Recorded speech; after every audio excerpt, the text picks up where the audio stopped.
Mes frères et sœurs en Jésus, nous trouvons notre première lecture de ce culte d'action de grâce à l'Éternel dans le livre de Genèse, en son chapitre 8. Genèse, en son chapitre 8, au 21e verset. Genèse, autant pour moi, en son chapitre 3, du verset 8 au verset 21. Genèse, en son chapitre 3, du verset 8 au verset 21. Écoutons la parole de l'Éternel. Alors ils entendirent la voix de l'Éternel Dieu qui parcourait le jardin vers le soir. Et l'homme et sa femme se cachèrent loin de la face de l'Éternel Dieu, au milieu des arbres du jardin. Mais l'Éternel Dieu appela l'homme et lui dit: Où es-tu? Il répondit: J'ai entendu ta voix dans le jardin et j'ai eu peur, parce que je suis nu et je me suis caché. L'Éternel Dieu dit: Qui t'a appris que tu es nu? Est-ce que tu as mangé de l'arbre dont je t'avais défendu de manger?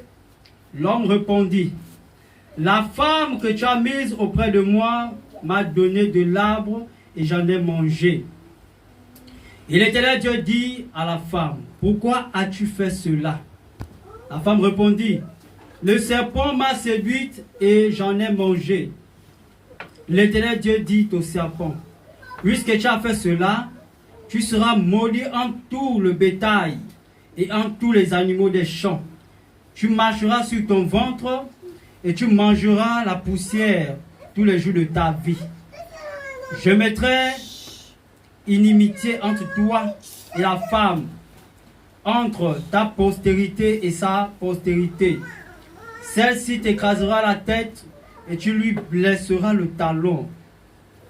Il dit à la femme: J'augmenterai la souffrance de ta grossesse. Tu enfanteras avec douleur. Et tes désirs se porteront vers ton mari, mais il dominera sur toi. Il dit à l'homme: Puisque tu as écouté la voix de ta femme, et que tu as mangé de l'arbre au sujet duquel je t'avais donné cet ordre, tu n'en mangeras point.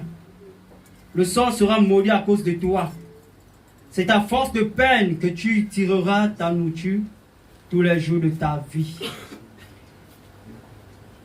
Il te produira des épines et des ronces, et tu mangeras de l'herbe des champs. C'est à la sueur de ton visage que tu mangeras du pain jusqu'à ce que tu retournes dans la terre d'où tu as été pris.